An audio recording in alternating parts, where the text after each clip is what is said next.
From WKYT Podcast, this is Uniquely Kentucky. I'm your host, Amber Philpott. Hello, podcast listeners. I hope this episode finds you doing well. Here we are, a new month and a chance to learn new things, have more conversations with others, and dive into new adventures. One of the reasons I love Uniquely Kentucky is just the chance to talk and listen to others about their passion and their drive to make Kentucky an even better place. This podcast allows me and hopefully you to learn about the rich history in all aspects of the state. There were so many things that 2020 opened our eyes to. The pandemic has helped to shine a light even more on hunger and the need for access to healthy foods for everyone in this country. It also helped shine a light on diversity and a much-needed conversation on bringing everyone to the table. When I first learned about my guest for this episode, I was fascinated by what she was doing, not just here in Lexington, but across the state when it comes to African American farmers and helping bring together urban families, rural and urban Black farmers and growers, and open the conversation about the possibilities.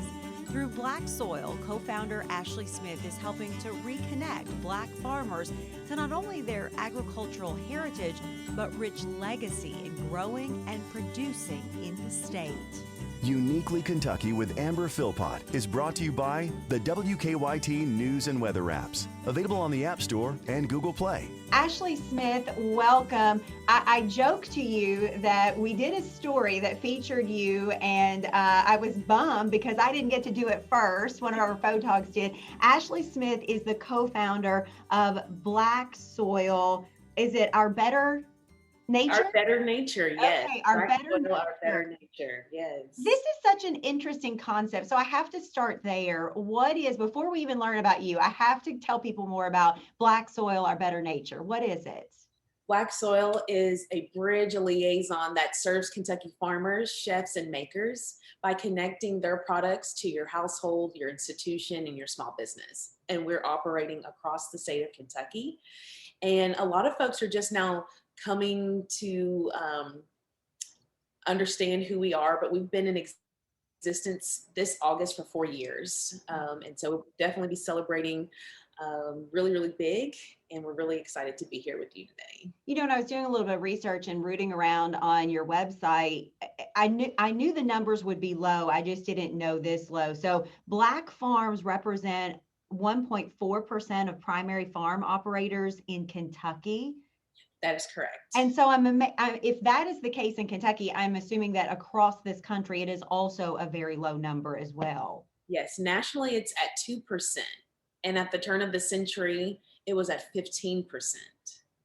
And so over time, that long kind of burn of disparity and discrimination and displacement of Black landowners, farmers, and then you also see the underutilization with culinary artists and other makers. So really working to focus on what the present and the future can look like as we bridge that heritage and legacy of Black farming here in the state and nationally. Well, you've been doing this now 4 years. You've had an opportunity now to really get your name out there and start the conversation. What has that conversation been like? Who has come to the table and how is this now beginning to grow, if you will, just like things that grow in the ground? Right. Well, before COVID-19, our main focus was agritourism. We initially piloted this business in Hart County on Barber's Farm, where 4 of the 7 siblings have returned to farming. They farm 150 acres in rural Western Kentucky, about 45 minutes outside of Bowling Green. And Andre Barber and Terrain Jewel, we developed relationships with these farmers. And it allowed us to directly connect urbanites from Lexington and Louisville with our small scale rural-based farmers. And that has manifested through farm to table dinners as well as farm tours.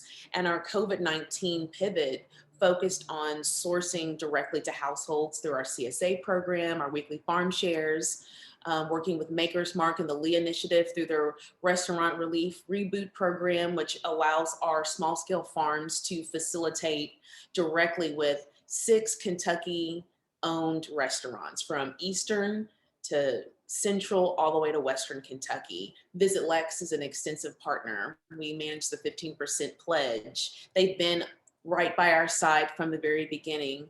The University of Kentucky, we have the honor of partnering with Divine Karama and Believing in Forever as the inaugural partners, along with Geo Gibson with the Cornerstone Exchange. So COVID-19 has blown up obviously health inequities and disparities, but it has also allowed us to position our work that we were already doing for 3 years through agritourism and make that quick pivot and shift into strategic sourcing.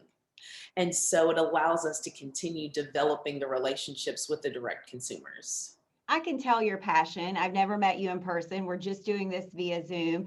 And so, where does that passion for this particular area come from? Because if someone looked at me, they would probably never know that I grew up on a farm. Certainly you don't look like your typical farmer. So, where does this passion come from, and why is it so important? Well, that's a great question. I am definitely an industry outsider with less than 5 years in the sector. And when I was recruited from working in the arts, my background as a sociologist and a social scientist, I've worked with first-time home buyers. I've worked with artists through the Crave Food and Music Festival. I've worked at the Lyric Theater, and lastly, Fayette Alliance before I sprung out full-time working with Black Soil.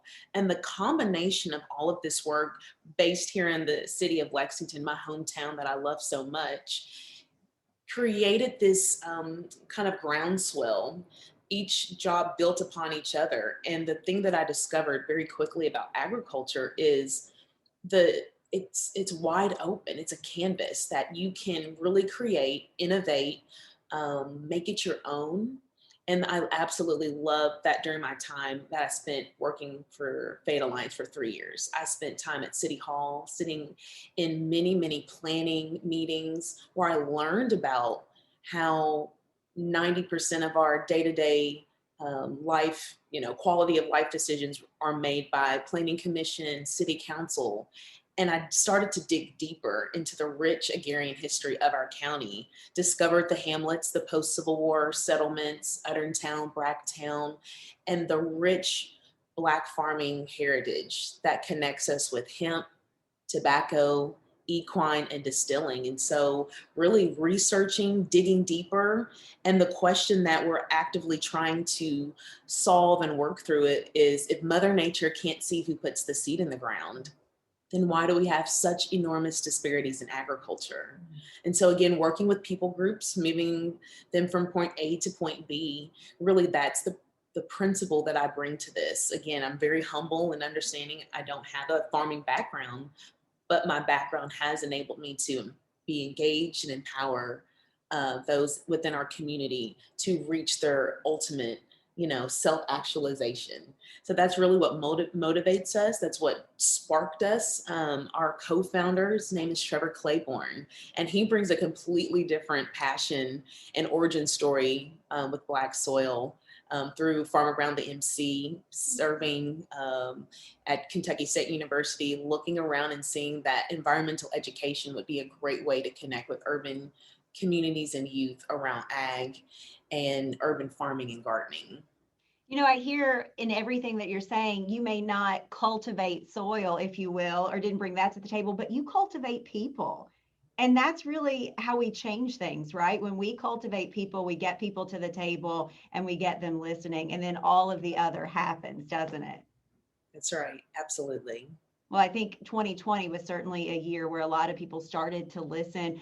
Ashley, have you found that in this work that more and more people are surprised to find out about that rich history and those places that you talked about within the African American history of not only Lexington, but Kentucky, and then when it also comes to the farming community? Absolutely. So again, our agrarian roots, the love of our factory floor industries, hemp, tobacco, equine, and distilling. So when we work with guests who attend the Traces Slavery at Ashland tour at Henry Clay Estate, we are able to tell the Kentucky story through the experience of the 122 enslaved men, women, and children. When we look back at the origins of who was cultivating the hemp, they were enslaved Black men. But now when we fast forward to 2017, 18, 19, and the resurgence of the hemp licensing and legalization of being able to grow it for research, you see an inching out and a very inequitable distribution of who can cultivate and get access to those types of licenses, afford it. So it's really looking at that linear historical interpretation of agriculture that helps ground us in working back from the erasure, because again, it is oftentimes a mythological retelling of how we built these industries. The first 13 out of 15 Kentucky Derby winning jockeys were young, formerly or enslaved young men. They were the Michael Jordan of their time. And so in those definitions, much like again, when we're leading tours as docents at Ashland Henry Clay Estate, we state to folks, you and I are both breathing right now. And Amber, if I hold my breath, it doesn't make your lungs inhale or expand any stronger or further. So I can speak of the great compromiser, Henry Clay. And I can also in the same breath speak about how Aaron and Charlotte and Charles Dupuis, Marianne Dupuis, and the remaining individuals who are oftentimes faceless, nameless, and we literally have to put together the traces and piece their lives back into wholeness. And so again, as a social scientist who has found herself, putting together CSA shares, we focus on the purpose of why we do what we do. We want to help folks understand that their love of CSA was cultivated by a Black farmer in rural Alabama, Dr. Booker T. Watley. Our love for farm to table and the really defining movement of a lot of locally owned restaurants. We can credit that to Chef Edna Lewis. And so again, looking back at national as well as local influences, it allows us to truly be impactful. Ashley, do you find that young African American men, women, boys, girls, that they are finding that this is a whole new path that they didn't know was possible for them? And do you find that they're getting excited about the opportunities that, not just agriculture, but agritourism can lead them down in this state? Absolutely. Again, there's just so much empowerment and opportunity in ag. From working with youth through Farmer Brown, the MC programming, all the way up to Junior Manners, which focuses on middle and high school students, minorities getting back into agriculture, Manners, which is the collegiate chapter, all the way to working with landowners here across the state who have rich, fertile soil that have remained dormant for years, if not decades. We're seeing from start to finish within the life cycle, individuals really wanting to activate or become reactivated into this, critical industry. I think more and more seeing how applicable and critical it is, being able to transfer those skills. Farmers oftentimes get a bad rap for being not intelligent or bumpkins or whatever the, trope wants to be. But I have found in my time in working with what we refer to as the superheroes amongst us, this tiny yet mighty sector, they're ingenuitive, they're innovative, they're creative, they're resilient, they're called to a mission. They get up every day before the sun comes up, and then they're oftentimes leaving their public job to work, their acres until the sun goes down. So being able to connect again, people to other folks, to see the representation, to build the relationships, and then continue building on that openness. It has really been the strategy that has led us to our success. So we were ready when that frost hit in May of 2020. We were ready when the shutdown occurred and, the meat shelves were bare to the bone, and Cleve's Family Market in LaRue County jumped and answered the call, and they stood tall and offered their excellent meat cuts, and sold out. And so it's continuing to answer the call. One of the things that I find interesting just about Kentucky and kind of the agro world, if you will, is that you can make a place for yourself. I've had a very dear female friend of mine develop a lavender farm, something she never thought she would be doing. And I've seen that happen with a lot of other places. So people really are finding that it is hard work and you can't go into it blindly, but there is a place that you can make a space for yourself, if you will, in a lot of different areas. It's not the traditional farming that you would think of. It's not your granddad's farming, if you will. Absolutely. I think the days of go big or go home hopefully are behind us. We've cannibalized in many ways our industry in the sector and have not allowed enough people to enter in and made it very difficult. So that resilient spirit that you're describing in your friend, of how she just took it upon herself, she carved out her lane. Is again the strategy that has allowed us to sustain ourselves. We don't do what other entities do. We're very, very unique. If we can't do it, then we work to cultivate and connecting that interested party to someone who can. We do want to continue to scale up and be able to offer the best customer service that we can. You guys moved into a really cool building that has a very interesting history in a different way. If people remember the Cosmic Charlie's there in Lexington, that's your guys' new home, right? So that is a really cool space. What does it allow you all to do there? It allows us to have our global headquarters. Here at 105 West Loudoun, our Black Soil Fulfillment Center, we are able to live out our seed to shelf commitment. So to our farmers, we say, before you put that seed into the ground, let's make sure your product has a shelf to rest on, so customers can get to it and they can continue to trust your brand. So it allows us to store, freeze, refrigerate, and wholesale Kentucky farm products where chefs and other makers come and purchase them. And what we refer to as our Ag Innovation Hub. So we're also next door in the Gray Line Station, the $5 million infill and redevelopment of the former Lexington transit station.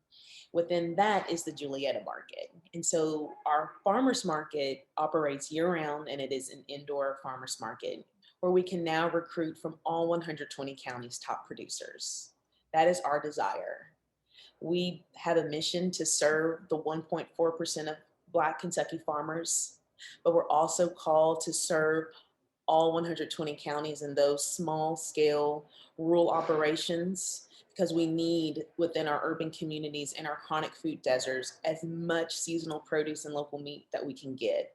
So next door at the Recipe, our year-round indoor farmers market allows us to showcase. So we can be a little rough around the edges here at 105, but 101 West Loudoun at the Gray Line Station, we really are able to have our food stall for demonstrations, our localized Williams-Sonoma. You smell the, the notes of the seasonal produce. And if you like what you see and you smell from that featured chef, we then invite you to head over to the farmer's market and purchase that. So it again allows us to continue retaining investment here locally, investment in diverse supplier networks that really do uplift and celebrate Kentucky tradition. You're kind of like an artist, in an artist home, it's usually a mess, but then you see that beautiful product, that beautiful painting that you might want to buy. And so nobody needs to see the mess back home, right? And exactly. We should tell people, like, as we're doing this, usually you want it to be quiet, but I love it. I mean, you can tell the buzz that's going around. People are coming into work, they're getting going, doing what they're doing there. So you can tell it's a hub of activity. Ashley, I know in COVID, we're asked to stay home, try to be safe, maybe not venture out as much as we normally would. But I still feel like even though we've gone through a really tough year, Lexington itself is really pulsing and it's really vibrating. And places like Gray Line and what you're doing, I'm guessing that you're just hoping that as soon as we come out of this, that is going to explode again, because I think it's pent up right now. Absolutely. And I think too, even with the pent-upness, people are still supporting intentionally locally, like the campaigns for the staycations, identifying local restaurants and people can support, and definitely wanting to eat local year round. That's what we encourage folks to partake here with Black Soil. The anticipation of when the world opens back up is slowly starting to wane with all of the variants emerging, but with safety and social distancing, we will continue to press forward. As a farmers market, we are an essential entity, so we do welcome folks to come visit us, to check out the other shops. Here at Julietta Market, there are about 50 vendors. There's 52 weeks in the year. If you can shop with one vendor a week, and then, expand out to the Gray Line Station shops as well, and really exploring, how you and your family can partake in, by supporting these locally owned businesses, you're really supporting yourself. Because the Walmarts and the big box stores of the world, when you're down on your luck, they don't have a personal relationship with you. Yeah. I'm a positive person, so I hear all the positivity that's coming out of this, but I'd be remiss if I didn't ask, in the middle of a really tough year, we had a lot of conversations about racial injustice. Have you had any pushback, Ashley? Have you run into where it's like, oh, like we're hitting the old wall again, like we just can't break through? Have you experienced that? Well, absolutely, because, we're dealing with many views and perspectives that are coming to the table. And I think for folks, farming and agriculture, it's been so conditioned in many folks' minds to not see anyone of color in those roles or spaces.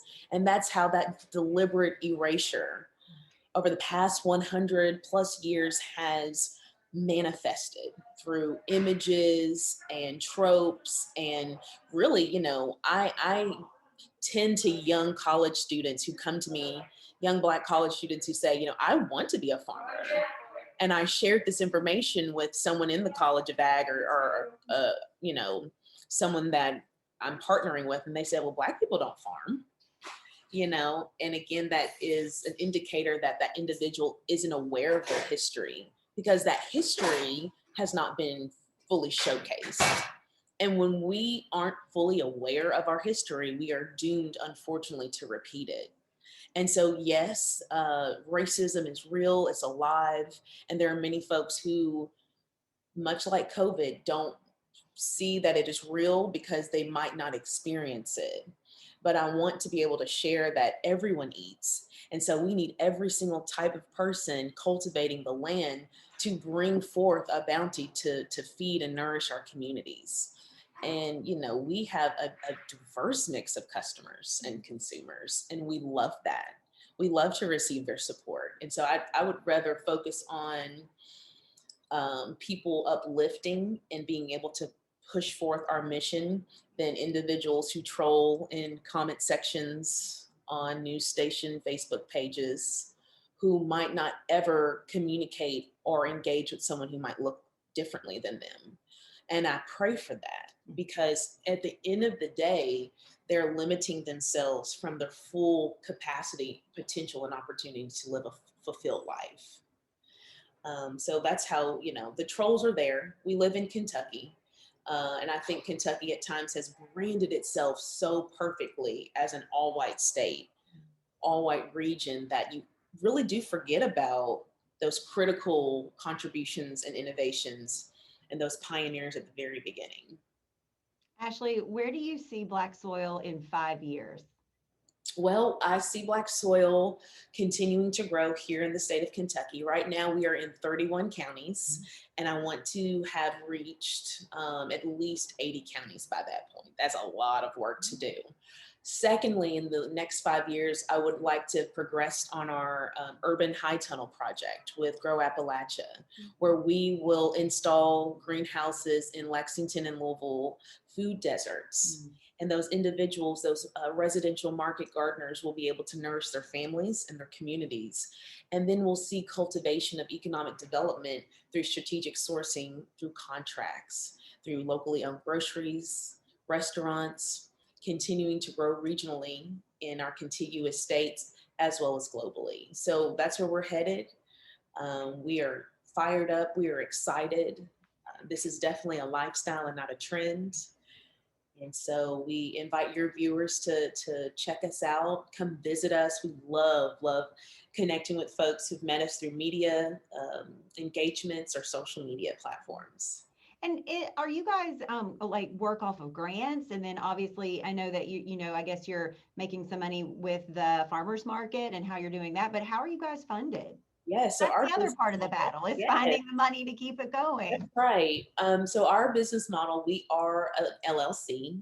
We are a social enterprise. So we do have the desire to work for the profit of our community with the ability to give back. Because again, food insecurity, health disparities, like those things can't go overlooked. We have diversified ways in which we bring in revenue. So grants, sponsorships, consulting fees, working with our farmers market through subscription sales of our CSAs, selling produce, and making facilitation fees from brokering.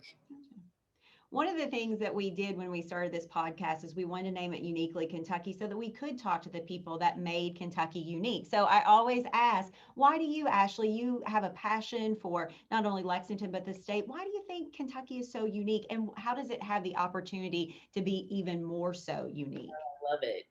Well, again, I'm born and raised here in Lexington. My parents are from Western Kentucky, Trigg County, Christian County. And I just always remember summers being spent in the country, summers being spent on just beautiful bluegrass, rolling hills and flatlands and throughout the state. Kentucky is perfectly poised geographically for economic development, for quality of life. And I would love to see an expansive and exciting campaign to bring more young people, young Black people to the state and really introduce them to a Kentucky that they've never experienced through the media outside of our Commonwealth. Ashley, you make me very hopeful. You make me hopeful that we are really starting a dialogue that needs to happen. You make me hopeful that people are listening and that people are coming to the table. I just want to say thank you for what you're doing in our community, because I think that you're doing a service. Yes, you're providing the fresh fruits and vegetables, but you're educating people on a whole lot more than just farming. And I see that, and I hope other people see it, because I see it and I feel it. Let's tell people before we go, if people want more information, how do they find you, keep up with you on social media? Let's tell them one more time. Well, first, again, thank you so much for having us today. To your viewers, we really appreciate your interest.